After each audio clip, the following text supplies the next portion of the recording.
Have you turned on the news lately? It is a crazy world that we're living in today, man. But I was thinking about it before, and as somebody that's a veteran and a former defense contractor, in this video, we're actually going to take a different approach to the market than a lot of people are currently looking at.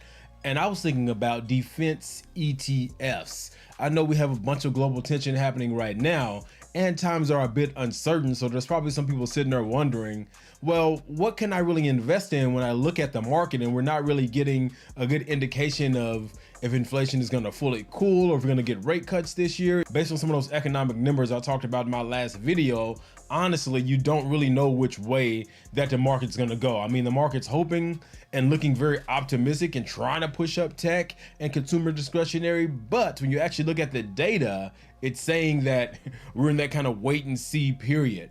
But I looked at it, and when I'm looking at global tension, I'm like, okay, not a lot of people are talking about defense ETFs, and that's what we're about to dive into right now. But before we dive into defense ETFs, I gotta tell you a little story.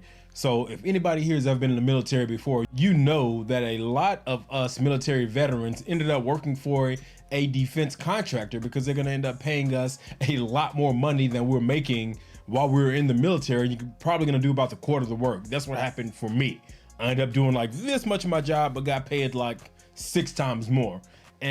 What's so funny is like I made the move and I spent the time being a contractor, but I never thought about like, how can they afford to pay me so much? I didn't really dive deep into it, even though my job used to fly contractors around everywhere and do a lot with them. It just didn't dawn on me until I really got into the market. Like, wait a minute, they can afford to pay us crazy 6 figures with no degrees and fresh out the military, just with experience, because these government contracts are insane. They're getting millions, multi-millions from the military to develop these weapon systems and cybersecurity, ICTs, and so on and so forth. And as investors, we can look at that and be like, okay, well, if something's about to pop off, I may want to dive in and have a look at some defense ETFs. So I got on the screen right now real quick is just some of the largest defense contractors. I want to have a look at that. Like, you see Lockheed Martin, we see Boeing, Northrop Grumman, BAE, L3 Harris, blah, blah, blah. Like, there's tons of these contractors. And if you've ever been in uniform, you've probably worked with these contractors before. But what you didn't know is that you don't have to invest in the individual companies. You can jump into an ETF. Remember, an ETF is just a bucket of stocks that you can invest in and kind of diversify across the board with. So when I look at this, I'm like, okay, we went straight to the Motley Fool. We're using free resources. We don't have to go deep and pay money to find out what the top defense ETFs is. We just got to know why we're investing in them and where the market is, right? We know it's times of rising global tension, so we're looking at defensive ETFs. But when I look at this, I mean, we can go straight through.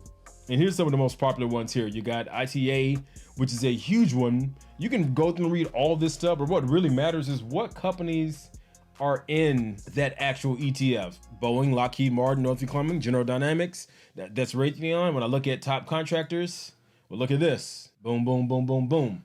Those are the top contractors that we have right there. So by investing in ITA, I know that I can quickly jump in and get the best bang for my buck.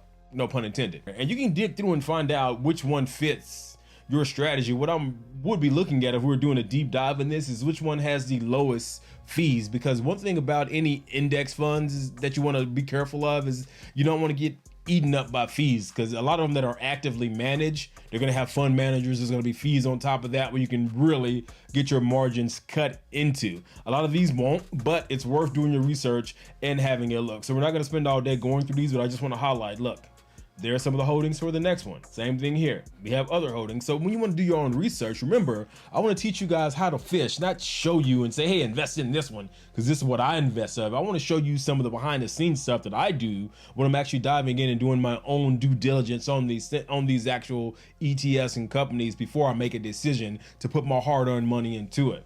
So right, you can go through and see they're holding very similar ones, but then I see Spirit Aerosystems and BWX Technologies in this one. I'm like, okay, what is it about these companies that make SPDR want to hold them and the other guys not holding them? So you can do a deep dive and find out what's exactly going on with these two companies, which honestly I haven't heard of before, but they may have something going on that's worth looking at, right? And then we get into ARC, right? ARC is huge on innovation. That's Kathy Wood, who's deep in on Tesla and technology, period. Like, she's was an oracle around 2020, 2021 until all the bottom fell out of all the crypto and all that stuff as well. But her funds have been doing okay. So I still trust what she's doing. And she has some other companies in here as well that are in that aerospace and defense sector. When you're investing with these things, you got to get kind of strategic and think like, wait a minute, not a lot of wars are fought with like direct weapon systems, airplanes, drones, missiles, so on and so forth. A lot of these wars are fought online with cyber attacks and things like that. So that's where you get super creative and you can go over and say, okay, let me find some of the top cybersecurity ETFs, right? This is when you're really getting strategic with your investing, because if something pops off globally, these ETFs are going to be doing their thing. We're not going to spend all day going through all of these, but I'm looking at dividend yields if that's what you're looking to invest, or I'm looking at AUM or assets under management on these. Like this one here has lots of assets under management, and Vanguard, who's one of the most trusted now that I see this. If I was looking to invest in this right now, I would just probably go straight to Vanguard because I trust them. If they have 45.8 billion under management, the only thing that would keep me away from them would be management fees, which is something you can dive into when you're doing your own research on these actual ones. But look, like it's telling you right now, like I just want to go straight to Vanguard real quick. They actually have information technology ETF, and it's kind of a broad-based index of US technology. So it's not really laser focused on cybersecurity, but it does have a lot of the IT industry inside of it. So that's kind of like a counterplay, if you will, that you can go into that. But if we go back up, these are some of the ones that are specifically focused on cybersecurity, and it's worth investigating these companies. Like if you're somebody who's been in tech for a while, you'll notice like your Cisco's and your Palo Alto and Accenture and those other companies as well. But one other sector that people don't think about a lot is, well, energy, right? Like I remember when I was a kid in the 90s and you had the first Gulf War, and I wasn't driving a car yet, but I heard all the adults like, man, these oil prices are crazy and gases went up. And we've seen it recently. Anytime there's kind of like conflict, especially in the Middle East, you're going to see energy and gas start to kind of spike. We can go deeper in other videos and actually track oil prices and look at the stock market and go into trading view and do some of that more detailed research I do. But today we're just talking about ETFs. And this one is going to be some energy plays, right? So if I look at iShares, I'm like, ooh, iShares US oil and gas exploration and production ETF. Does that sound like something that may be popping off during times of conflict? Yes, it does. And you can even see here, 15-year returns, 16%.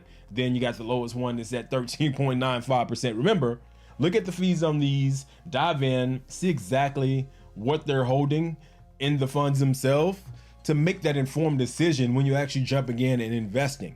But remember, to recap, defense ETFs and then parallel plays with energy and cybersecurity are super valuable in a market like now. Like I don't want you just diving in and just investing and picking particular stocks because people told you what to do. You might be watching the old video and the market and sectors may have already rotated out of whatever was popular when they told you to buy this stuff. That's why I hate making recommendations, but I will talk to you about macroeconomics and about what's happening currently in this climate so you can make an informed decision yourself.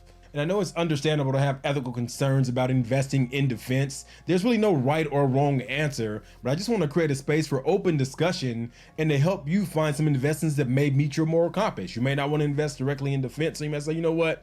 I'm going to do cybersecurity or energy instead. That's up to you. Don't shoot the messenger. But what I will tell you is that investing in yourself is the ultimate act of rebellion. By taking control of your finances, you're breaking free from the limitations and building a future on your own terms. Remember, subscribe for more in-depth analysis, and let's help unlock that financial potential together so we can leave more for our families when we die than just debt. Until next time, I'm out. Peace.